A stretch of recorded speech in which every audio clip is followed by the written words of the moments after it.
وسلموا تسليما الصلاة والسلام عليك يا رسول الله وعلى آلك وأصحابك يا سيدي يا حبيب الله الصلاة والسلام عليك يا رحمة للعالمين وعلى آلك وأصحابك يا سيدي يا حبيب الله تمام تعریف و توصیف حمد و ثنا اللہ جل مجد الکریم کی ذات بابرکات کے لیے جو تمام جہانوں کا پالنے والا ہے۔ اللہ رب العزت کی حمد و ثنا کے بعد حضور تاجدار مدینہ، تاجدار انبیاء، معصوم آمنہ احمد مجتبیٰ حضرت محمد مصطفیٰ صلی اللہ علیہ وسلم کے حضور ناز میں عقیدت و ارادت و اور نیاز مندیوں کا خراج پیش کرنے کے بعد انتہائی عزت و تکریم کے لائق تشریف فرما اسٹیج کی زینت مقتدر علماء، معزز محتشم حاضرین، السلام علیکم ورحمۃ اللہ۔ چند باتیں آپ کے گوش گزار کر کے گفتگو سمیٹ لوں گا۔ دعا ہے اللہ حق بیان کرنے کی توفیق عطا فرمائے، قابل عمل باتوں پر ہم سب کو عمل کر کے زندگی کی راہوں کو درست کرنے کی توفیق عطا فرمائے۔ بھائیوں سے زیادہ عزیز تر میرے عزیز بھائی محمد سفیان مصطفی صاحب، آپ کی دعوت پہ آج میں آپ کے یہاں گاؤں میں حاضر ہوا اور یہ میرے لیے بڑی سعادت کی بات ہے۔ سفیان بھائی کے والد گرامی سے بھی آج ملاقات ہوئی اور آپ کے والد گرامی کی طبیعت میں جو دل بری دیکھی اور بہت اچھا لگا ان سے مل کے۔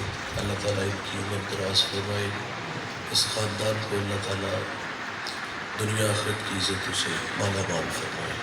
آئیے چند لمحوں کی حاضری ہے، میں اور آپ کچھ باتیں سنتے ہیں اور اللہ سے عمل کے جذبے مانگتے ہیں۔ اسلامی سال کا یہ پہلا بابرکت مہینہ ہے۔ اس ماہ کی 10 تاریخ کو نواسۂ رسول حضرت امام حسین رضی اللہ تعالیٰ عنہ نے دشت نینوا کو میدان کربلا بنا دیا تھا۔ آج امام علی مقام رضی اللہ تعالیٰ عنہ کی روح کو خراج عقیدت پیش کرنے کے لیے ہم سب جمع ہیں۔ اللہ سے دعا ہے کہ اللہ ہمیں اسوہ شبیری پہ عمل کی توفیق عطا فرمائے۔ حضرت ام فضل رضی اللہ تعالیٰ عنہا یہ رشتے میں حضور کی چچی لگتی ہے، حضور کی خدمت میں حاضر ہوئی تھی۔ عرض کرتی کہ آقا میں نے ایک خواب دیکھا ہے اور اس خواب نے مجھے خوف زدہ کر دیا کہ آپ کے جسم سے ٹکڑا علیحدہ ہو کر کے میری گود میں آ گیا۔ تو حضور فرماتے چچی یہ خواب تو بڑا مبارک ہے، اس کی تعبیر یہ ہے کہ اللہ تعالیٰ عن قریب میری بیٹی فاطمہ کو ایک بیٹا عطا فرمائے گا اور وہ آپ کی گود میں آئے گا۔ پھر 3 ہجری 4 شعبان المعظم کو اللہ تعالیٰ نے سیدہ طیبہ طاہرہ فاطمہ الزہرا رضی اللہ تعالیٰ عنہا کو ایک بیٹا عطا فرمایا جس کو زمانہ حسین کے نام سے جانتا ہے۔ حضرت امام حسین کی ولادت ہوئی تو سفید کپڑے میں لپیٹ کر کے حضور کی خدمت میں پیش کیا گیا۔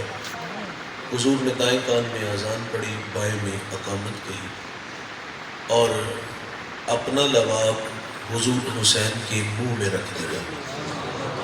حسین کا اعزاز ہے کہ دنیا میں آئے تو آپ کو سب سے پہلی جو غذا نصیب ہوئی وہ محمد عربی کا لواب دہن نصیب ہوا۔ یہ لواب دہن وہ ہے جو جاور کی ہڈیاں میں آئے تو اللہ برکت عطا فرما دے، یہ قتادہ کی آنکھ پہ لگے تو اللہ شفا عطا فرما دے، مولا کائنات کو اشوب چشم آنکھیں دکھ رہی تھی، میرے رسول لباب لگاتے ہیں تو اللہ تعالیٰ حضرت علی کو شفا عطا فرما دیتا ہے۔ فدیک ایک صحابی ہے، آپ فرماتے ہیں کہ میرا سانپ کے انڈوں پہ پاؤں آیا اور میری بینائی چلی گئی، اور میں حضور کی خدمت میں حاضر ہوا، عرض کی حضور یہ وہ در ہے جہاں سے کبھی کوئی سائل خالی نہیں گیا، میں بیکاری بن کے آیا ہوں، سوالی بن کے آیا ہوں، میری آنکھوں کی روشنی چلی گئی، آپ میرے لیے دعا کریں اللہ مجھے آنکھیں عطا فرما دے۔ میرے نبی فدیک کی آنکھوں پر اپنا لباب لگاتے ہیں، فدیک کی آنکھیں روشن ہو جاتی ہیں، اور آپ فرماتے ہیں کہ میں 80 سال کی عمر میں بھی سوئی میں دھاگا ڈال لیا کرتا تھا۔ یہ لباب دہن اتنا مبارک ہے، ایک بڑا معروف نام ہے، حضرت جنہوں نے دلائل الخیرات لکھی، شیخ جزولی رحمۃ اللہ علیہ، اور امت کو تحفہ دیا، اس کو سادہ کریں، اس کو لکھنے کا سبب بیان کرتے ہیں۔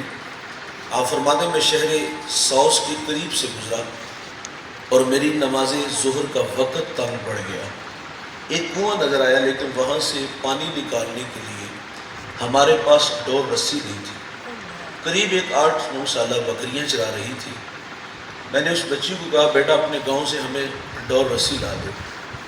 آپ فرماتے ہیں وہ ڈور رسی نہیں لینے گئی بلکہ مجھ سے چھوٹے چھوٹے سوال شروع کر دیے، کون ہو، کہاں کے رہنے والے ہو، کہاں کے ارادے ہیں، نام بڑا معروف تھا۔ جب شیخ نے اپنا نام بتایا تو وہ بچی پھٹی نگاہوں سے دیکھ کے کہتی حضرت میں نے آپ کے تقوی و عبادت کے تذکرے سنے ہیں لیکن افسوس کہ آپ سے ایک چھوٹا سا کام بھی نہیں ہو رہا۔ فرماتے یہ بات کہہ کر کے وہ بچی کنویں پر آئی اور اس میں آ کر کے اس نے تھوک پھینکی تو وہ چشمہ بن کے پانی اوپر آ گیا۔ سبحان اللہ۔ آپ فرماتے ہیں جب میں نے اپنی آنکھوں سے یہ منظر دیکھا تو میرا سارا بدن پسینے سے شرابور ہو گیا۔ خیر فرماتے جلدی سے وضو بنایا، نماز پڑھی، میں نماز سے فارغ ہوا تو اس بچی کو بلا لیا، میں نے کہا بیٹا آپ کون سا وظیفہ پڑھتی ہو جس کی برکت سے یہ پانی اوپر آیا؟ تو وہ کہتی حضرت میں صبح اجڑ لے کے آتی ہوں، شام کو گھر چلی جاتی ہوں۔ آپ فرماتے میں نے اس کا ترلا کر لیا کہ پتر بتاؤ تو صحیح کیا پڑھتی ہو، تمہیں خدا کا واسطہ ہے؟ تو اس بچی نے کہا کہ حضرت مجھے ایک بات پہ بڑا فخر ہے، یہ فخر اپنے ساتھ لے کے جائیے گا اور اپنی نسلوں کو بھی دیجیے گا۔ وہ کہتی حضرت مجھے ایک بات پہ بڑا فخر ہے، وہ یہ کہ میں بکریاں بھی چراتی ہوں اور سونے محمد پہ درود بھی پڑھتی ہوں۔ اور ساتھ اس نے کہا میں نے تو حضور کی سنت کو ادا کیا ہے کہ میرے کریم آقا صلی اللہ علیہ وسلم ایک سفر میں تھے تو سرے راہ پانی کی ضرورت تھی تو حضور نے کنویں میں اپنا لباب دہن پھینکا تو وہ چشمہ بن کے پانی اوپر آ جاتا ہے۔ میں فرض محبت ادا کر رہا ہوں، کسی کی ادا کو ادا کر رہا ہوں۔ حضرت امام حسین رضی اللہ تعالیٰ عنہ دنیا میں آتے ہیں تو امام حسین کو سب سے پہلی جو غذا نصیب ہوئی وہ میرے رسول کا لباب نصیب ہوا۔ میرے کریم آقا صلی اللہ علیہ وسلم نے اذان و اقامت پڑھی، لباب دہن حسین کے منہ میں رکھا اور اپنی بیٹی فاطمہ کو فرمایا کہ 7 دن بعد اس کا عقیقہ کر دینا اور اس کے سر کے بال اتار کے چاندی کے برابر وزن کر کے اس کو اللہ کی راہ میں خیرات کر دینا۔ اچھا بات ام فضل کی تھی جنہوں نے خواب دیکھا اور حضور نے خواب کی تعبیر یہ بتائی کہ یہ آپ کی گود میں آئیں گے۔ جب حضرت امام حسین رضی اللہ تعالیٰ عنہ کی ولادت ہوئی تو آپ کے بڑے بھائی حضرت امام حسن رضی اللہ تعالیٰ عنہ آپ کی مدت رضاعت دودھ پلانے والی مدت ابھی ختم نہیں ہوئی تھی تو حضور نے اپنی چچی کو فرمایا چچی میرے بیٹے حسین کو دودھ آپ پلایا کریں گے، تو حسین ابن علی رضی اللہ تعالیٰ عنہ کو دودھ ام فضل نے پلایا۔ آپ کی ولادت 3 شعبان المعظم 4 ہجری کو مدینہ الرسول میں ہوتی ہے، اور امام حسین رضی اللہ تعالیٰ عنہ کو 7 سال 7 ماہ کچھ دن حضرت امام حسین رضی اللہ تعالیٰ عنہ حضور کے زیر تربیت رہے. زیادہ وقت امام علی مقام کا حضور کے ساتھ گزرتا ہے. میرے نبی خود حسین ابن علی کو زندگی کے آداب سکھاتے ہیں. ایک دفعہ صدقے کی کھجوریں پڑی ہوئی تھی تو حسنین میں سے کسی نے اٹھا کے ایک کھجور کھا لی تو حضور نے منہ میں انگلی ڈال کے کھجور کو باہر نکالا اور کیا فرمایا کہ یہ کھجوریں اہل بیت کے لیے جائز نہیں ہے. یہاں 2 لمحوں کے لیے رکیے گا. میرے کریم آقا فرماتے ہیں یہ کھجوریں ہمارے لیے جائز. آپ بحیثیت باپ ہو, آپ گھر کے بڑے ہو, صبح سے شام اور شام سے صبح تک ہم بچوں کے لیے رزق اکٹھا کرتے ہیں, اور کیا ہم اس بات کا اہتمام کرتے ہیں کہ یہ جو ہم کما رہے ہیں, یہ جو ہم لا رہے ہیں, کیا یہ ہمارے بچوں کے لیے جائز ہے کہ نہیں ہے؟ کہ نہ جائز دیکھا, نہ ناجائز دیکھا, نہ حلال دیکھا, نہ حرام دیکھا, بس یہ بات کی کہ تیرے چچا دا بیٹا کتھے پہنچ گیا, کروڑ پتی بن گیا, بڑے بڑے گھر بنا لے, بڑی بڑی گاڑیاں بنا لی, اور تم نکمو آج بھی ریڑھی پہ کھڑے ہو. اور اگر یہ اولاد کو کہا جائے کہ آنا چاہیے جیسے مرضی آئے, تو پھر حرام کے پیسوں سے پلے ہوئے بدن بڑے ہو کر وہ آپ کا احترام نہیں کریں گے. تو ہمیں چاہیے جو ہمارے بچوں کے لیے جائز نہیں ہے وہ ہم اپنے گھر میں نہ لائیں, جو جائز ہے وہ اکٹھا کریں. لیکن اگر ہم جائز اور ناجائز کو الگ الگ کریں تو ہمارے پاس ناجائز بہت سارا نظر آئے گا, اور جو ناجائز ہے وہ ہم نے بہت سارا اکٹھا کیا ہوتا ہے. تو اس لیے حضور کا یہ فرمان اپنے بیٹے کے لیے فرمایا کہ یہ اہل بیت کے لیے جائز, اپنی اولاد کو حرام کا ایک لقمہ بھی نہ کھلائیں. میرے نبی فرماتے ایک شخص لمبا سفر کر کے آیا اور غلاف کعبہ سے لپٹ کے وہ دعائیں مانگ رہا تھا. حضور فرماتے اللہ اس کی دعا قبول کیسے کرے؟ اس کے تن پہ جو پیرہن ہے وہ بھی حرام کا, اس کے پیٹ میں جو لقمہ ہے وہ بھی حرام کا. جو ایک لقمہ حرام کا کھاتا ہے, میرے نبی فرماتے اللہ 40 دن اس کی دعا ہی نہیں قبول فرماتا. ایک لقمہ حرام کا کھانے والا 40 دن دعا ہی نہیں قبول ہوتی. تو میں اور آپ محاسبہ کر سکتے ہیں ہم بچوں کے لیے کیا اکٹھا کرتے ہیں, جہنم اکٹھی کر رہے ہیں. میرے نبی فرماتے ایک شخص نے 10 دراہم میں لباس خریدا, اس میں 9 حلال کے ہیں, 1 حرام کا ہے. فرمایا اس کو شامل کر کے لباس خریدا اور وہ لباس پہن کے نماز پڑھی, تو فرمایا اللہ اس کی نماز بھی قبول نہیں فرمائے گا. یار ایک بندہ من دودھ اکٹھا کرے اور ایک چھیڑ پیشاب کی ڈال دے تو کیا ہوگا؟ دودھ سارے کا سارا پلید ہو جائے گا نا. تو ہم 9 حلال کے اکٹھے 1 حرام کا ڈال لیں تو وہ سارا ہی سارا حرام ہو جائے گا نا. فرمایا وہ نماز پڑھے گا, اللہ نماز بھی قبول نہیں فرمائے گا, اللہ اس کی دعا کو بھی قبول نہیں فرمائے گا. ایک لقمہ حرام کا کھانے والا. اور آج ہماری دعائیں قبول کیوں نہیں ہوتی؟ اس کی وجہ ہی یہی ہے کہ ہمارا رزق پاک نہیں ہوتا. اور ہمارے اسلاف آپ ان کی زندگی کو دیکھیں اور ہم پڑھتے ہم کہتے ہیں یار وہ تو اس دنیا کی مخلوق ہی نہیں لگتے تھے, وہ تو مستجاب الدعوات تھے, ہاتھ بعد میں اٹھتے تھے, اللہ اجابت کا دروازہ پہلے کھول دیتا تھا. میاں شیر محمد شرف پوری رحمۃ اللہ علیہ کتنا بڑا نام ہے. آپ نماز فجر پڑھتے ہیں اور فوراً بعد وضو خانے کی چھت پہ بیٹھ کے وظیفے میں مشغول ہو جاتے ہیں. نمازیوں نے کہا آج ہم میاں صاحب سے بارش کی دعا کروائیں گے, اور ایسے زاویے میں کھڑے ہو گئے جہاں سے میاں صاحب کا چہرہ دکھائی دے رہا تھا. تو میاں صاحب وظیفے میں مشغول ہیں, اچانک نظر اٹھائی تو سامنے وہ تھے, زبان سے تو نہ بولے اور ہاتھ کے اشارے سے کہتے ہیں, ایسے ایسے کہتے کہ حضرت دعا کرے. آپ پھر نظریں جھکا لیتے ہیں, پھر دزدیدہ نگاہوں سے دیکھتے ہیں میاں صاحب, تو نمازی ہاتھ کے اشارے سے کہتے ہیں کہ حضرت دعا کیجئے گا. آپ پھر نظریں جھکا لیتے ہیں. تیسری بار پھر نظر اٹھائی, دزدیدہ نگاہوں سے دیکھا تو نمازی پھر ہاتھ کے اشارے سے کہا حضرت ہاتھ چوک لو, دعا کر دیو. بس یہ کہنا تھا, یہ اشارے کرنے تھے.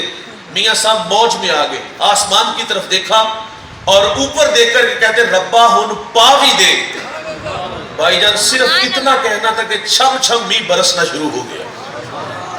رزق کی پاکیزگی اگر ہوگی تو دعائیں بھی قبول ہوں گی, اور اگر رزق پاک نہیں ہوگا تو دعائیں قبول نہیں ہوں گی. حضرت ابو دردہ رضی اللہ تعالیٰ عنہ نماز فجر پڑھتے اور فوراً گھر چلے جاتے ہیں. صحابہ میں سے کسی نے شکایت کر دی کہ حضور یہ جلدی چلے جاتے ہیں. صحابہ کی عادت تھی کہ نماز کے بعد وظائف میں مشغول ہو جاتے تھے، لیکن یہ نماز پڑھتے اور فوراً گھر چلے جاتے. جب حضور سے یہ عرض کیا گیا تو حضور نے آپ کو ایک دن روک لیا. فرمایا کاہے کی جلدی ہوتی ہے؟ عرض کی کہ حضور میں جلدی اس لیے جاتا ہوں، میری ہمسائیگی میں جس شخص کا گھر ہے اس کے گھر میں کھجور کا درخت لگا ہے، اور جب صبح کے وقت مدینہ میں ٹھنڈی ہوائیں چلتی ہیں تو کچھ کھجوریں ٹوٹ کر کے میرے ویڑے میں گرتی ہیں. فرمایا جلدی اس لیے جاتا ہوں کہ کہیں بے خبری میں میرے وہ بچے کھجوریں اٹھا کے کھا نہ لے. تو فرمایا جلدی جلدی جا کے وہ کھجوریں اٹھاتا ہوں اور اس کے ویڑے میں پھینک دیتا ہوں. بھائی جان ہم تو باہر سے لاتے ہیں نا، یہ گھر میں خود آ کے گرتی ہے، تو احتیاط کتنی ہے کہ کھجوریں اٹھا کے اس کے گھر میں پھینک دیتے. تو اپنے بچوں کے لیے ہمیں جائز رزق اکٹھا کرنا ہوگا. بھائی جان ملتا وہی ہے جو مقدر کا ہو. ہم الٹی چھلانگیں بھی لگا لیں تو مقدر سے زیادہ نہیں ملے گا. نہج البلاغہ کا حوالہ ہے، حضرت علی رضی اللہ تعالیٰ عنہ ایک سفر میں تھے تو راستے میں ایک بدو آیا، آپ نے اونٹ کی نکیل دی، فرمایا ابھی میں واپس آیا.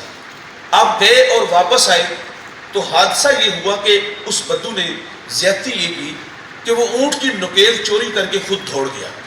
اس بات کی تکلیف تو ہوئی کہ اس نے ایسا کیوں کیا، لیکن خیر فرماتے کہ میں نے اونٹ کو ہانک کر کے بازار لے آیا. جس دکان سے نکیل خریدنے آیا اتفاق سے چور میرے والی نکیل وہاں بیچ گیا تھا. تو فرماتے میں نے دکاندار سے پوچھا کہ یہ نکیل کتنی کی ہے، تو اس نے کہا یہ 2 درہم کی ہے.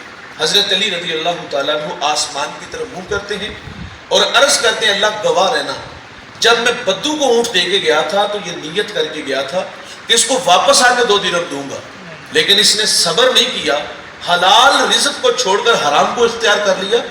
ملتا وہی ہے بھائی جان جو نصیب کا ہو. الٹی چھلانگیں بھی لگاؤ گے نصیب سے زیادہ نہیں ملے گا. اختیار آپ کو ہے، چاہے اسے جائز طریقے سے کما لو، چاہے بھائی جان آپ کے ٹیبل پر لاکھوں روپے پڑے ہو اور آپ کو کہا جائے کہ سر آپ نے صرف ایک چھوٹا سا یہاں کام کرنا، یہاں سائن کر دو، اور یہ لاکھ روپے آپ کی جیب میں ہوں گی، آپ کی تجوری میں ہوں گی. بندہ آسمان کی طرف منہ کرے اور ان کو ٹھکراتے ہوئے کہے یا اللہ یہ میرے نہیں اور یہ میں نے لینے بھی نہیں، جو میرے ہیں، جو جائز ہے، جو حلال ہے، مجھے وہی چاہیے. یقین جانو اللہ تعالیٰ اس سے بہتر آپ کو عطا فرمائے گا. تو اس لیے اپنی اولاد کے لیے جو جائز چیزیں ہیں وہ اکٹھی کرنی چاہیے. حضرت امام حسین رضی اللہ تعالیٰ عنہ 7 سال حضور کی زیر تربیت رہے. حضور نے خود زندگی کے آداب سکھائے. کھجور منہ میں آئی تو فرمایا یہ ہمارے لیے جائز نہیں ہے. پھر حضور بظاہر اس دنیا سے پردہ فرما گئے اور حضرت امام حسین رضی اللہ تعالیٰ عنہ ماں کی زیر تربیت آئے. امام حسین نے نانا مصطفیٰ کو کیسے دیکھا؟ ساری رات اللہ کے حضور کھڑے دیکھا، مناجات کرتے دیکھا، پاؤں مبارک حضور کے متورم ہو جاتے تھے. عرض کیا گیا حضور آپ مشقت میں پڑے رہتے ہیں، تو میرے نبی فرماتے افلا اکون عبدا شکورا، کیا میں اللہ کا شکر گزار بندہ نہ بنوں؟ نانا مصطفیٰ کو امت کے لیے تڑپتے دیکھا. ماں کی گود میں ہے تو ماں کی کیفیت کیا تھی؟ سیدہ فاطمہ الزہرا رضی اللہ تعالی عنہا بچوں کو سلا دیتی ہیں، خود مصلی بچھا لیتی ہیں اور پھر ساری رات اللہ کے حضور کھڑی رہتی ہیں. اور ایک دن اللہ سے عرض کرتی ہے یا اللہ تیری راتیں کتنی مختصر ہیں، رات بیت جاتی ہے، فاطمہ کو ذوق بندگی نہیں پورا ہوتا. اللہ فاطمہ کو ایک رات تو ایسی عطا فرما دے میں تجھے جی بھر کے سجدے تو کر. یہ ماں کی کیفیت تھی. اور والد گرامی کی کیفیت کیا تھی؟ کسی نے حضرت علی رضی اللہ تعالیٰ عنہ سے پوچھا جس کی عبادت کرتے ہو کبھی اسے دیکھا ہے؟ تو حضرت علی فرماتے اتنی دیر تک سجدے سے سر نہیں اٹھاتا جتنی دیر تک اس کے جمال کو دیکھ نہیں لیتا. یہ والد گرامی کی کیفیت ہے. اور حضرت امام زین العابدین رضی اللہ تعالیٰ عنہ فرماتے میں نے تہجد اپنے باپ سے سیکھی ہے. بھائیان دیکھیے یہ سجدوں کا ماحول، یہ عبادت کا ذوق، یہ ذوق بندگی کہاں سے ملا؟ گھر کی 4 دیواری سے. تو سجدہ کربلا میں بھی قضا نہیں ہوتا. یہ عادت گھر سے ملی تھی نا سجدوں کی، تو سجدہ کربلا میں بھی قضا نہیں ہوتا. حضرت سیدہ زینب رضی اللہ تعالی عنہا جب کوفہ سے واپس آتی ہے نا مدینہ، تو مدینہ کی عورتیں افسوس کے لیے آئیں. تو کسی خاتون نے کہا بہن میرا ایک سوال ہے، کربلا میں خاندان نبوت پہ سب سے مشکل اور اوکھی گھڑی کون سی تھی؟ جس خاتون نے پوچھا اس کی غرض تھی کہ کسی کی شہادت کا تذکرہ کریں گی کہ میرے بھائی جب میدان عمل میں اترے اور دشمن نے تیر تلواریں نیزے مارے اور گھوڑے سے زمین کی طرف آئے اور مالک سے یہ کہانی کہی کہ میں تیری تقدیر پہ راضی ہوں، بتا تو بھی راضی ہوا ہے کہ نہیں ہوا؟ شاید کہ امام حسین کی شہادت کا تذکرہ کریں گی کہ ان کی شہادت نے مجھے تڑپا دیا، شہداء کی لاشوں پر گھوڑے لڑائے گئے، وہ تذکرہ کریں گی؟ شاید کہ یہ تذکرہ کریں گی کہ علی اکبر جب میدان میں اترے دشمن کو واصلے نار کرتے رہے اور جب چاروں طرف دشمنوں نے گھیر لیا دور سے پتھر مارنے شروع کر دیے، علی اکبر کے چہرے پر، آپ کے لبوں پر، آپ کی گردن پر جب ہر طرف سے پتھر لگے، بیٹا خود کو سنبھال نہ سکا، گھوڑے سے زمین کی طرف آیا، ریت پہ گرتے ہی کہا ابا جی مجھے سنبھالیے.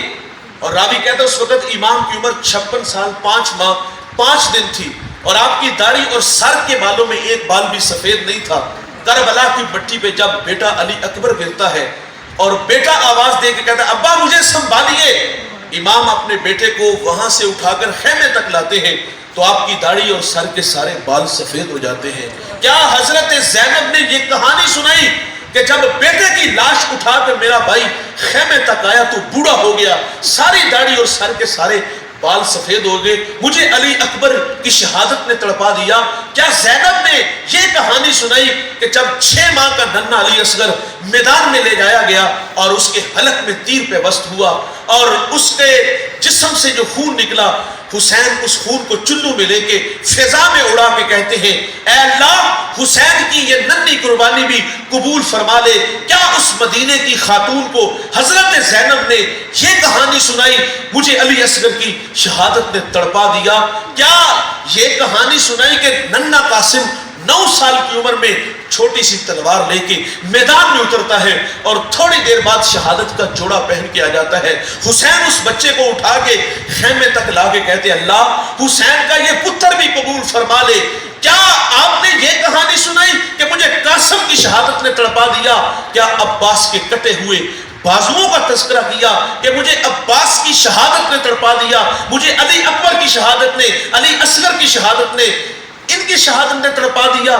یہ ساری باتیں اپنی جگہ پر، یہ زخم سینے پر لگے ہوئے تھے، لیکن ہم پڑھتے ہیں کہ حضرت زینب نے مدینے کی اس عورت کو جس نے آ کے کہا کہ مجھے بتاؤ کہ کربلا میں خاندان نبوت پہ سب سے اوکھی گھڑی کون سی تھی؟ بیٹے کی شہادت، بھائی کا اللہ کے پاس چلے جانا، بچوں کا ہاتھ میں تڑپتا دیکھنا، جواب ملتا ہے یہ ساری آزمائشیں اپنی جگہ پر. لیکن سیدہ زینب نے جو لفظ بولے وہ کیا تھے؟ آپ فرماتی کربلا میں ہمارے اوپر سب سے جو اوکھی گھڑی تھی نا، آپ فرماتی وہ تھی کہ جب رات کو ہم شہداء کی لاشیں اکٹھی کر رہے تھے تو آپ فرماتی ہماری نماز مغرب میں تھوڑی سی تاخیر ہو گئی، نماز قضا نہیں ہوئی بھائی، نماز میں تاخیر ہوئی. تو آپ فرماتی کربلا میں خاندان نبوت میں سب سے مشکل وقت یہ تھا، قضا نہیں بھائی، تاخیر. میں اور آپ اندازہ لگائیں اپنی اپنی نمازوں کا، قضا کتنی ہے، تاخیر کتنی ہے. اور میں اور آپ اپنی اپنی نمازوں کو شمار کرنا چاہیں تو ٹائم بھی نہیں لگے گا. میری 37-38 سال عمر ہوگی، آپ میں سے کسی کی 25 ہوگی، کسی کی 50 ہوگی. ہم اپنی نمازوں کا شمار کریں نا تو یقیناً ابھی 10 منٹ میں حساب لگا کے بتا دیں گے. اور جو بیان کرتے ہیں فخر سے بیان کرتے ہیں، ہنس کے بیان کرتے ہیں. کوئی کہتا ہے بھائی سال سے کوئی نماز پڑھی تھی، عید تے لازمی پڑھی تھی، کافر ہو کے مرنا ہے. کوئی کہتا ہے جمعہ پڑھتا ہوں، کوئی کہتا ہے جی صبح جب نکلتا ہوں رزق کے لیے تو فجر کی نماز ضرور پڑھتا ہوں. کسی کے پاس ایک نماز، کسی کے پاس جمعہ، کسی کے بعد عید. کیا ہمارے اوپر صرف یہی فرض ہے؟ اور ان کی نماز میں تاخیر ہوتی ہے تو فرماتے یہ ہمارے اوپر مشکل وقت تھا. ایک گھر میں 8 افراد ہوتے ہیں، سب پہ نماز فرض ہے نا. آپ سمجھتے ہوں گے ہمارے دیہات کی یہ سب سے بڑی مسجد ہے اور یہ ہمارے لیے کافی ہے. کافی اس صورت میں ہے کہ یہاں نماز پڑھنے والوں کی ریشو کم ہے نا. اگر سارے لوگ نماز پڑھنے آئیں تو آپ کو فیصلہ کرنا ہوگا، یہ 7 پڑوس میں جتنے گھر ہیں انہیں خریدنا ہوگا۔ حی علی الصلاۃ کی صدائیں فضا میں 5 وقت گونجتی ہیں، لیکن کان پہ چھو تک نہیں رینگتی۔ واعظ نصیحت کرتے، غفلت کی پٹی نہیں اتارتے۔ جس کے نام پہ آپ لوگ جمع ہوئے ہو نا، آج آپ نے لنگر کھانا ہے، نعرے لگائے، آنسو بہائے، یہ اس خاندان کی کہانی سنا رہا ہوں۔ ان کی کبھی تہجد بھی قضا نہیں ہوئی تھی۔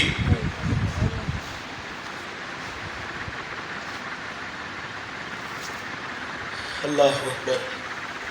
بھائی جان، ہم بڑے فخر سے بعض کا دوستوں میں بیٹھ کے نا اپنی کہانیاں سناتے ہیں، اور وہ کہانی ہوتی بھی بعض کا بڑی دل جو ہے نا وہ دردناک ہوتی ہے کہ اس شخص نے کتنی محنت کی اور محنت کر کے اس دیہات کا، شہر کا نمایاں شخص بنا۔ اس کے پیچھے 18 20 گھنٹے کی محنت، اور ہر باپ کی خواہش ہوتی ہے کہ میں اپنی اولاد کو اچھا سے اچھا کھلاؤں، اچھا سے اچھا پہناؤں۔ بھائی جان، آپ نے اپنے بچوں کو گھر بھی دیے، آپ نے 5 کروڑ کا گھر بنا کے دیا، آپ نے بچوں کو اچھے سے اچھی گاڑی دی، مہنگے سے مہنگا موبائل دیا، ان کی خوراک کے لیے جو ہے نا وہ انہیں اچھی غذا دی۔ میرا ایک سوال ہوتا ہے، میں اکثر بات کرتا ہوں، میں نے کہا یار آپ نے اپنے بچوں کو اتنا کچھ دیا، جس باپ نے موبائل دیا، جس باپ نے گاڑی دی، جس باپ نے گھر دیا 5 کروڑ کا، اس باپ نے 500 روپے کا مسلح کیوں نہیں اپنے بچے کو دیا؟ اس نے اپنے بیٹے کو درود کی تسبیح کیوں نہیں دی؟ میں اور آپ اپنے گھروں کی تلاشی لیں نا تو ہمارے گھر سے مسلح نہیں ملے گا، ملے گا تو ایک ہی ملے گا۔ اگر قرآن کا نسخہ تلاش کریں گے تو وہ بھی ایک ہی ملے گا۔ اتنا کچھ دیا، قرآن کیوں نہ دیا؟ مسلح کیوں نہ دیا؟ یہ کام ہمارے تھے کرنے والے، لیکن ہم نے نہیں کیے۔ یہ ہم نے سکھانا تھا، ہم نے نہیں سکھایا۔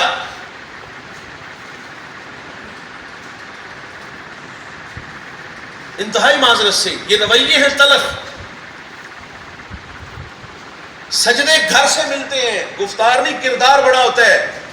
بعض کا ہم کہتے چلو اسی نماز نہیں پڑھتے، تسی نے پڑھیا کرو، یہ کیسے ممکن ہے؟ اولاد کو نیک بنانے کا آسان طریقہ ہے بھائی، آسان نسخہ ہے۔ آپ خود نیک بنو، آپ خود نمازی بنو، آپ خود شب زندہ دار بنو، آپ خود انگلی تھام کے مسجد میں لاؤ تو نتائج آئیں گے سامنے۔ لیکن ہم نے اپنے بچوں کو اتنا کچھ دیا، انتہائی معذرت سے اگر نہیں نہ اولاد کو کچھ دیا تو وقت نہیں دیا، ان کے ساتھ وقت نہیں گزارا۔ اور بعض کا ہم کہتے ہیں یار اپنے بچوں کے ساتھ وقت گزارو، وہ کہتا ہے مولوی صاحب انہوں نے واسطے سارا دن تکے کھائی دینا، پردیس 40 سال گزار کے انہوں واسطے گزار کے آئے ہیں۔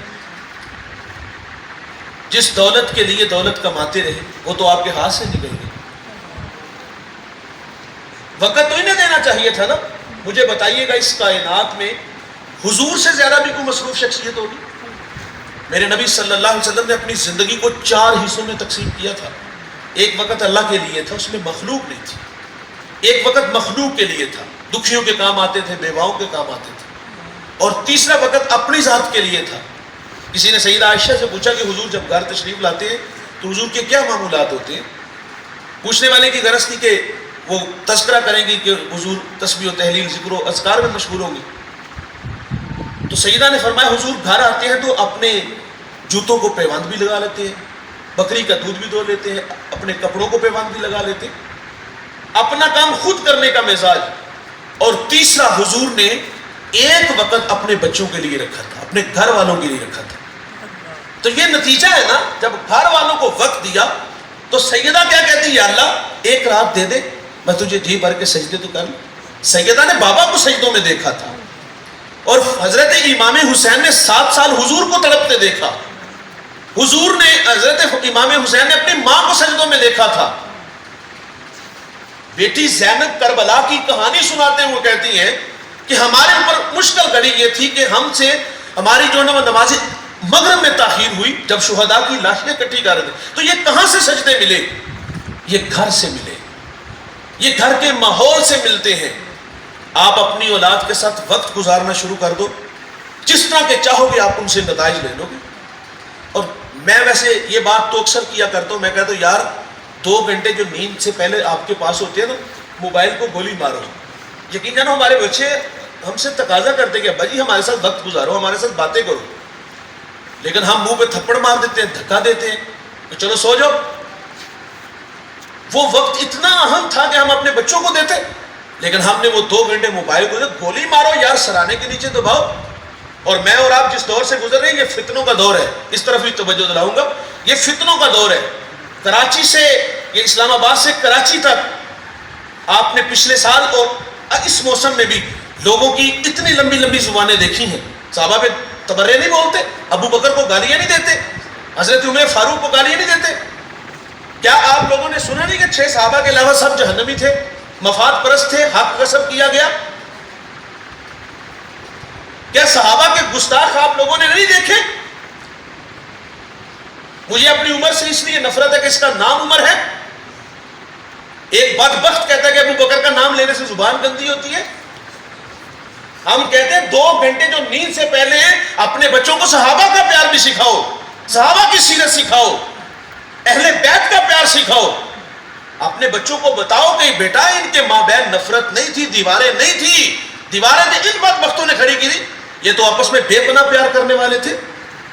حضرت علی رضی اللہ تعالیٰ عنہ فرماتے میں نے خواب دیکھا کہ مسجد نبوی میں اذان ہوئی، حضور کی اقتداء میں نماز پڑھی گئی، حضور نے 2 مخصوص صورتیں تلاوت کی اور سلام پھیرا، ایک صاحب کھجوریں لایا، حضور نے سب کو ایک ایک کھجور دی، مجھے کھجور دی، مزیدار بڑی تھی۔ میں حضور سے طلب کرنے لگا، لیکن ادب اور حیا مانے تھا کہ جب حضور نے سب کو ایک ایک دی ہے تو میں کیوں دوسری مانگوں؟ فرماتے کھجور کھائی کہ میری آنکھ کھل گئی، آنکھ کھلی تو کھجور کا ذائقہ میری زبان پہ موجود تھا، اور ادھر مسجد نبوی میں فجر کی اذانیں بھی ہو رہی تھی، اذان ہو رہی تھی۔ فرماتے میں مسجد نبوی میں گیا، حضرت عمر کی اقتداء میں نماز پڑھی، سلام، وہی 2 صورتیں جو حضور نے خواب میں تلاوت کی، حضرت عمر نے جو ہے وہ جاگتے ہوئے میں نے یہ منظر دیکھا کہ وہی صورتیں تلاوت ہوئی، سلام پھیرا گیا، جس طرح خواب میں کھجوریں آئیں، فرماتے ان آنکھوں سے میں نے شخص کو کھجوریں لاتے ہوئے دیکھا، تقسیم کرتے ہوئے دیکھا، سب کو ایک ایک دی، مجھے بھی دی۔ تو فرماتے جب میں نے کھائی تو مزہ رات والا تھا، خواب والا تھا، وہاں مانگ نہ سکا، وہاں ادب مانے تھا، لیکن یہاں یارانہ تھا، یہاں دوستانہ تھا۔ آواز دے کے کہا عمر ایک کھجور اور نہیں دیتے؟ حضرت عمر مسکرا کے فرماتے اگر حضور نے دی ہوتی تو میں بھی تجھے دے دیتا۔ اپنے بچوں کو بتاؤ، یہ آپس میں بے پناہ پیار کرتے تھے۔ ایک بدو حضور کی خدمت میں حاضر ہوا اور اس نے کوئی گھوڑا فروخت کیا اور اس میں کچھ معاملات رہ گئے۔ حضور فرماتے جب آؤ گے دوبارہ تو وہ مجھ سے قیمت وصول کر لینا۔ باہر آئے تو حضرت علی دروازے پر کھڑے تھے، پوچھا تو اس نے بتایا کہ میں اس کام کے لیے آیا تھا۔ تو حضرت علی فرماتے جاؤ حضور سے عرض کرو کہ میں دوبارہ آؤں، آپ نہ ہو تو میں کس سے اپنی قیمت وصول کروں؟ فرمایا میری اس کی قیمت جو ہے نا وہ ابو بکر دیں گے۔ باہر آئے، حضرت علی انتظار میں تھے کہ حضور نام کس کا لیتے ہیں؟ بتایا گیا کس کا نام لیا؟ کہا ابو بکر کا۔ کہا جاؤ حضور سے عرض کرو اگر ابو بکر نہ ہوئے تو پھر؟ حضور فرماتے وہ قرض میرا عمر دے گا۔ کہا آپ کس کا نام لیا؟ کہا حضرت عمر کا۔ کہا جاؤ حضور سے عرض کرو اگر وہ بھی نہ ہوئے تو حضور فرماتے پھر میرا قرض عثمان غنی دے گے۔ اس نے کہا بس آخری دفعہ جاؤ حضور سے پوچھو اگر یہ 3 شخصیات بھی نہ ہوئی تو پھر میں کن سے لوں گا؟ تو حضور مسکرا کے فرماتے جو باہر کھڑا تجھے بار بار بیچ رہا ہے نا، پھر میرا قرض تیرا وہ ادا کرے گا۔ یہ تو پیار کرتے تھے، محبتیں بانٹنے والے تھے۔ یہ دیواریں تو ہم نے کھڑی کی، ان بدبختوں نے کھڑی کی، یہ تو ہم نے سکھانا تھا نا، لیکن ہم نے اپنے بچوں کو نہیں سکھایا، ہم نے اپنے بچوں کو وقت نہیں دیا، اور نتیجتاً نتائج کیسے آئے؟ صحابہ کو گالیاں دی گئی۔ کاش کے بھائی جان میں کہتا ہوں 2 گھنٹے آپ کے پاس جو تھے نا، آپ 2 گھنٹے روزانہ کی بنیاد پہ چٹائی بچھاتے، مصلی بچھاتے، خود کتاب کھول کے بیٹھ جاتے اور کہتے کہ آؤ بچوں آج ابو بکر کی باتیں کریں، ہاں کہتے آؤ بچوں آج حضرت عمر فاروق کی باتیں کریں، عثمان غنی کی باتیں کریں، مولا علی کی باتیں کریں۔ یقین جانے آپ اپنے بچوں کو صحابہ کی سیرت سکھانا شروع کر دیتے، اور اگر کوئی نالائق بدبخت ابو بکر کو گالی دیتا تو وہ گدی سے زبان کھینچتا کہ میری ماں مجھے بچپن میں سکھا گئی ہے، ابو بکر وہ ہیں۔ رسول اللہ فرماتے میں نے دنیا میں سب کو صلہ دیا ہے، قیامت کے دن اس کا صلہ اللہ تعالیٰ اس کو خود ہی عطا فرمائے گا۔ کوئی عمر فاروق کو گالی دے تو وہ گدی سے زبان کھینچے کہ میرے رسول تو فرما گئے ہیں، میری ماں نے مجھے سکھایا، میرے باپ نے مجھے سکھایا ہے کہ میرے عمر کا ذکر کیا کرو۔ جس طرح جب نیک لوگوں کا ذکر کرو تو میرے عمر کا بھی ذکر کیا کرو. یہ ہم نے سکھانا تھا لیکن ہم نے سکھایا نہیں, ہم نے اپنے بچوں کو وقت نہیں دیا, تو نتیجتاً یہ بچے دوسروں کے ہاتھوں میں کھیلتے رہے. وہ ایک بڑا نام ہے بختیار کاکی رحمت اللہ علیہ. یہ ہے والدین سے سیکھی ہوئی چیزیں. ماں نے مدرسے میں بھیجا, استاد کہتے ہیں بیٹا پڑھا الحمدللہ رب العالمین. ازبر تھا سیقول السفہاء من الناس, ازبر تھا تلک الرسل فضلنا بعضهم علی بعض, ازبر تھا. 14 پارے سنائے. استاد بڑے متاثر ہوئے, بیٹا جہاں سے 14 پڑھے بقیہ 16 بھی اسی مدرسے میں پڑھ لیتے, تیرے ہجے اچھی ہے, منزل خوب ہے. تو اس بچے نے کہا استاد جی میں نے کسی مدرسے میں کسی استاد سے زانو میں تلمس طے نہیں کی ہے. تو فرمایا بیٹا یہ دولت کہاں سے ملی؟ تو عرض کرتے ہیں استاد جی میری والدہ 14 پاروں کی حافظہ تھی, میں نے اپنی ماں سے سن سن کے حفظ کر لی. یار ماں قرآن پڑھے تو بیٹا قاری قرآن بنتا ہے. کلاس روم میں ٹیچر سوال کرتا ہے بچوں سے, بچوں بڑے ہو کر کیا بنو گے؟ کسی نے ڈاکٹر کہا, کسی نے انجینئر کہا, اور ایک بچہ کہتا ہے میں بڑا ہو کر صحابی رسول بنوں گا. جھٹکا لگا, کہا بیٹا صحابی تو وہ ہوتا ہے جس نے حضور کا زمانہ پایا ہو, سر کی آنکھوں سے دیکھا ہو. تو 14 صدیوں کے فاصلے پہ کھڑا ہے, لیکن بتا تیرے دل میں یہ شوق کیسے پیدا ہوا؟ اس بچے نے کہا استاد جی میری والدہ روزانہ سونے سے پہلے مجھے ایک صحابی رسول کا واقعہ سنا کے سوتی ہے, تو میرے دل میں شوق پیدا ہوا ہے کہ میں بڑا ہو کر صحابی بنوں. یہ ہے وقت دینے کے نتائج, یہ ہے وقت دینے سے نسلیں بنتی ہیں. لیکن ہم نے وقت نہ دیا تو نتیجتاً یہ ہمارے ہاتھوں سے نکل گئے. اشفاق احمد سے کسی نے پوچھا تھا کہ بڑے لوگوں کے بچے بڑے کیوں نہیں ہوتے؟ ہر باپ اپنی اولاد کے لیے بڑا ہے بھائی. فرمایا بڑے لوگوں کے بچے بڑے کیوں نہیں ہوتے؟ تو آپ نے فرمایا تھا بڑے لوگوں کے بچے یتیم ہوتے ہیں. باپ کے ہوتے ہوئے بھی باپ کی شفقت نہ ملے, یتیمی نہیں تو اور کیا ہے؟ اس کو یتیمی کہتے ہیں. ہمارے گجرانوالہ کے پڑوس میں 50-100 کلومیٹر کے فاصلے پر آگے پیچھے ایک بہت بڑا نام ہے. تو اس کے بگڑے حالات پہ, بہت بڑے خاندان کا بیٹا تھا, بگڑے حالات پہ کسی نے جرت کی, ہاتھ باندھ کر, بڑے لوگوں سے ڈر بھی تو لگتا ہے نا, یہ مارتے بھی بڑا ہے. اس نے کہا حضرت جان کی امان چاہوں گا, آپ کے ابا تو زندگی اچھی گزار گئے, آپ کے پلے کچھ نہیں, گھر میں چشمہ بہ رہا تھا, آپ کیوں محروم رہے؟ اس بچے نے, اس جوان نے بڑی بات کی. اس نے کہا ہمارے ساتھ حادثہ ہوا ہے. کہا کیا؟ کہا جو وقت ہمارا تھا نا وہ وقت بھی آپ لوگ لے گئے ہو, تو ہم نے پھر یہی کچھ بننا ہے. بھائی جان جب ہم اپنے بچوں کو ٹائم نہیں نہ دیں گے تو یہ کسی اور کے ہاتھوں میں کھیلیں گے. میں نے پھر یہ بات عرض کروں کہ ہر باپ, اس کے لیے ضروری ہے کہ بزنس مین باپ ہو تو وہ بڑا ہوتا ہے, کسان ہو تو وہ بڑا ہوتا ہے, کوئی مزدور ہے, کوئی ریڑی لگا رہا ہے, کوئی چھابڑی لگا رہا ہے, اس کی ذمہ داری ہے جہاں رزق دے وہاں وقت بھی دے, آداب خود سکھائے. میں ان راہوں کا مسافر ہوں. مجھے یاد آیا آج سے تقریباً 4 سال قبل, میرے بیٹے کی عمر اس وقت تقریباً 2-2.5 سال تھی. اسے اچھی طرح بات کرنا بھی نہیں آتی تھی, تو میرے ساتھ سفر میں تھا. تو اس نے کوئی بات کی تو مجھے بڑی بھلی لگی. میں نے کہا بیٹا یہ آپ نے کس سے سیکھا ہے؟ تو مجھے کہتا یہ میں نے اپنی ماما سے سیکھی ہے بات. تو میں نے کہا پھر آپ نے اپنے بابا سے کیا سیکھا ہے؟ اس نے بڑی حسرت بھری نگاہوں سے مجھے دیکھا اور بڑے معصومانہ انداز میں مجھے کہتا ہے, اور یقین جانیے گا اس کی بات نے میرے دل پہ جھٹکا دیا, اور وہ جھٹکا میں آج بھی محسوس کرتا ہوں. اس بچے نے اس فیصلہ کرنے پہ مجبور کیا. میں نے کہا بیٹا آپ نے بابا سے کیا سیکھا؟ تو مجھے معصومانہ لہجے میں کہتا ہے بابا کے پاس تو ٹائم ہی نہیں ہوتا. ہم صبح جناب پنجاب میں ہیں, اگلے دن ہم جو ہے وہ سندھ میں ہوتے ہیں, کبھی کراچی, کبھی حیدرآباد, کبھی ملتان. ایک دن میں 8-8, 10-10 پروگرام. آج نکلے, ہفتے بعد واپس گھر گئے تو رات 2 بجے گئے, صبح اٹھے نماز پڑھ کے پھر سو گئے, بچے اسکول کے لیے گئے, ابا کی زیارت کر کے آگے نکل گئے. اور ہم نے بھی آیا بچوں کو سوتے ہوئے دیکھا تو فیصلہ کیا اگر انہیں وقت نہ دیا تو کل اگر ان کے اخلاق بگڑیں گے تو لوگ ہمیں باتیں کریں گے, لوگوں کو تبلیغ کرتے ہو, اپنے گھر کی بھی تو خبر لو. اس لیے ہمیں اپنے بچوں کو وقت دینا ہوگا. ہر باپ اپنی اولاد کے لیے بڑا ہے. تو امام علی مقام رضی اللہ تعالی عنہ نے سجدے گھر سے لیے, اعلی اخلاق گھر سے ملے. تو کربلا میں جب حسین ابن علی رضی اللہ تعالیٰ عنہ کی پیشانی سجدے میں تھی نا, اور جب کہہ رہے تھے اللہ سے کہ میں تیری تقدیر پہ راضی ہوں, بتا تو راضی ہوا ہے کہ نہیں ہوا. تو اس موقع پر اقبال نے فاطمہ کو خراج پیش کیا تھا. رشتہ آئین حق زنجیر پاست فرمانے جناب مصطفیٰ، ورنہ گردے تربتش گردید میں سجدہ بر خاک او پاشید میں۔ اقبال کہتا ہے سیدہ تیرے بابا کی شریعت کا پابند ہوں، اللہ کے علاوہ کسی کو سجدہ جائز نہیں، ورنہ اقبال کہتا ہے آج جی چاہتا ہے کعبے کی طرف منہ کر کے سجدہ نہ کروں، تیری قبر کی طرف رخ کر کے سجدہ کروں، کعبے کا طواف نہیں تیری قبر کا طواف کروں، کیونکہ جو کام تو نے کیا ہے وہ دنیا کی کسی اور عورت نے نہیں کیا۔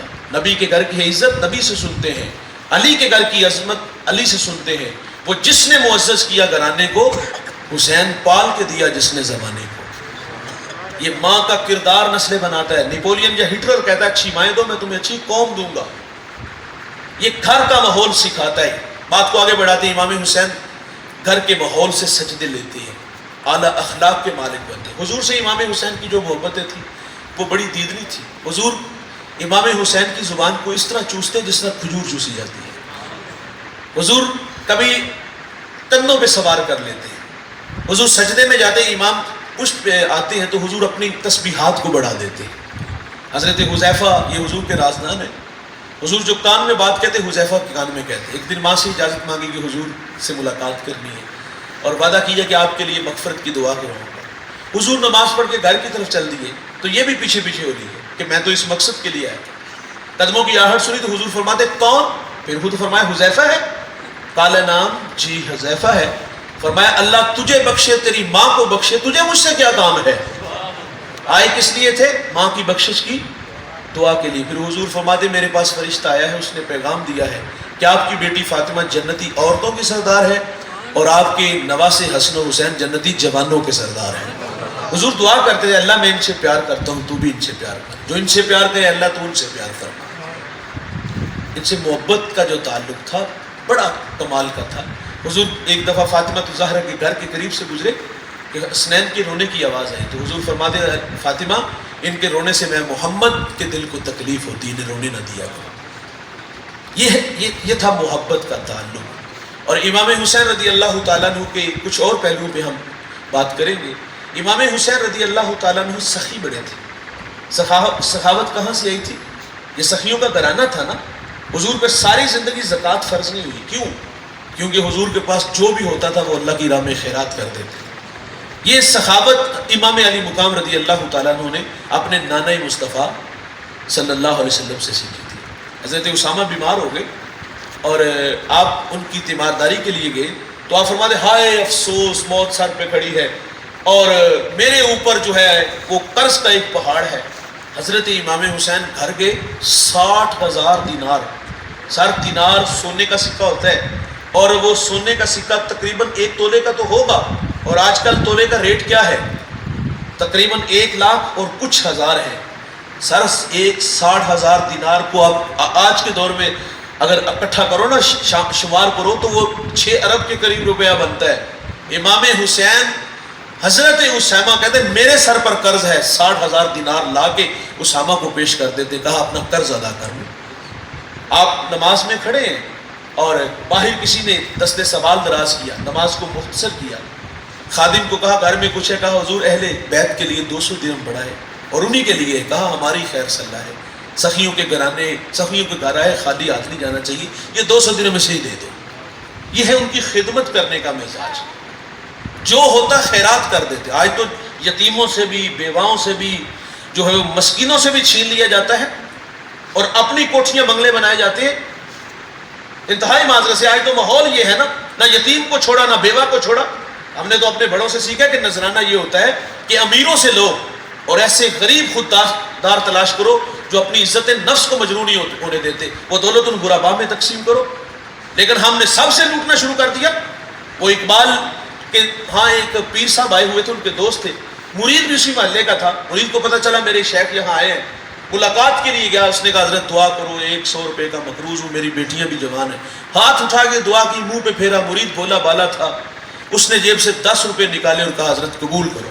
پیر صاحب کو بھی خیال بالکل نہیں آیا کہ وہ بیچارہ آیا کس مقصد کے لیے تھا، دعا کے لیے، مقروض تھا۔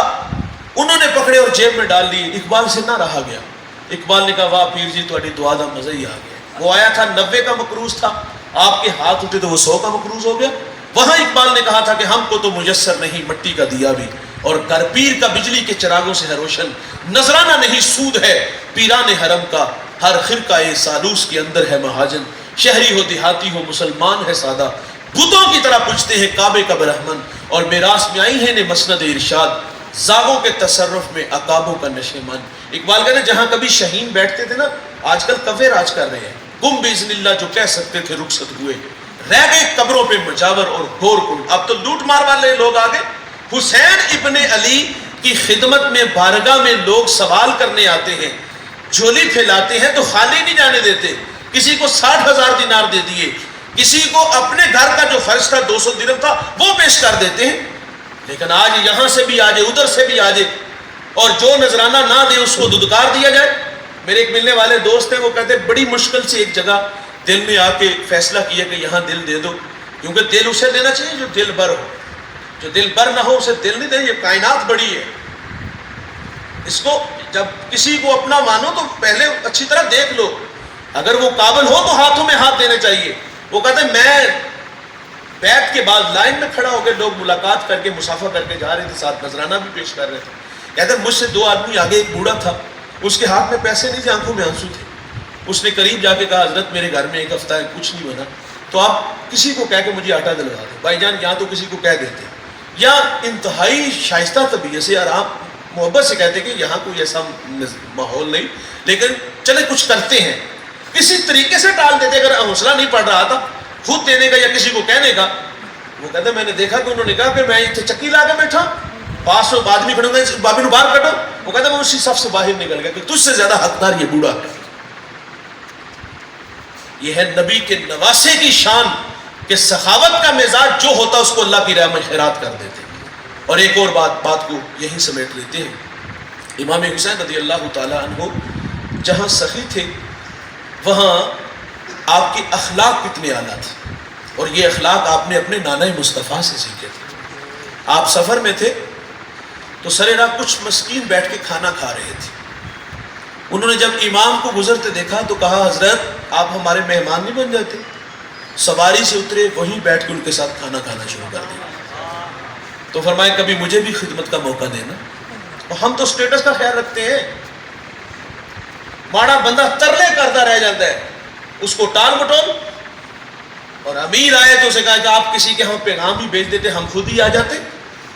یہ کوئی مزاج ہے, یہ کوئی رویے ہیں. میں ایک جگہ خطاب کرنے گیا, مجھے وہ شخص آج بھی نہیں بھولا. ایک کمرے میں 4 پائیاں لگی ہوئی تھی, ایک پہ میں بیٹھ گیا, میرے ساتھ 1-2 دوست تھے. سامنے ایک 4 پائی جس پہ اچھی چادر بچھی ہوئی ہے, پیچھے تکیے لگے ہوئے ہیں. اچانک 3-4 لوگ آئے, اللہ اس انی عقیدت سے بھی ہمیں بچا کے رکھے. انہوں نے آ کر کے 4 پائیاں اٹھائیں اور باہر نکال دیا. ہمیں بھی کہا حضرت آپ اٹھیں. میں ان کا مہمان تھا یار, خطیب تھا ان کا. مجھے بھی اٹھایا, 4 پائیاں باہر نکالی. صرف ایک 4 پائی ہے. ٹھیک 10 منٹ بعد ایک شخصیت نمودار ہوئی اور وہ سیدھے 4 پائی پہ بیٹھے, اور انہوں نے کہا جی آپ بھی بیٹھ کے نیچے.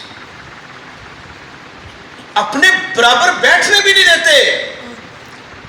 مجھے کمر کا مسئلہ ہے, میں کھڑے ہو کے تقریر نہیں ہوتی. ایک جگہ میں خطاب کے لیے گیا تو ساتھ وہ میرے میزبان نے وہ ساتھ ایک اور کرسی رکھ دی, لیکن انہوں نے مچال ہے کہ اس کو جو ہے نا مجھے ساتھ بیٹھنے دیا. انہوں نے کہا نا اینج نہیں ہوئے گا, پیر صاحب یہ اکیلے بیٹھیں گے, آپ نہیں, آپ نیچے بیٹھ کے یا کھڑے ہو کے خطاب کریں گے.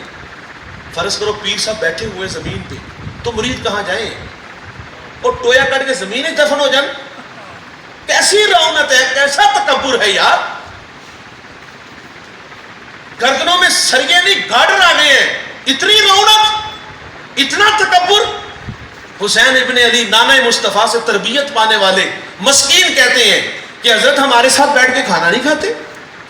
وہی سواری سے اترے, ان کے ساتھ بیٹھ کے کھانا کھانے لگنے گئے, اور ساتھ فرماتے یار کبھی مجھے بھی خدمت کا موقع دینا.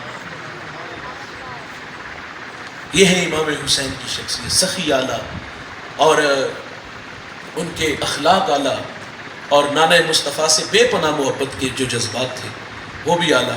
تو اللہ تعالیٰ ہمیں حسین ابن علی رضی اللہ تعالیٰ عنہ کی سیرت پر عمل کی توفیق عطا فرمائے. مجھے سفیان بھائی کے والد گرامی نے فرمایا کہ آپ نے 1.25 گھنٹہ خطاب کرنا ہے. تو 1.25 گھنٹہ تو نہیں ہوا, لیکن 1 گھنٹے کے قریب خطاب ضرور ہوا ہے. اللہ تعالیٰ مجھے آپ کو عمل کی توفیق عطا فرمائے. اللہ تعالیٰ آپ سب کو جزائے خیر عطا فرمائے. آپ سلام پڑھیں, سلام کے بعد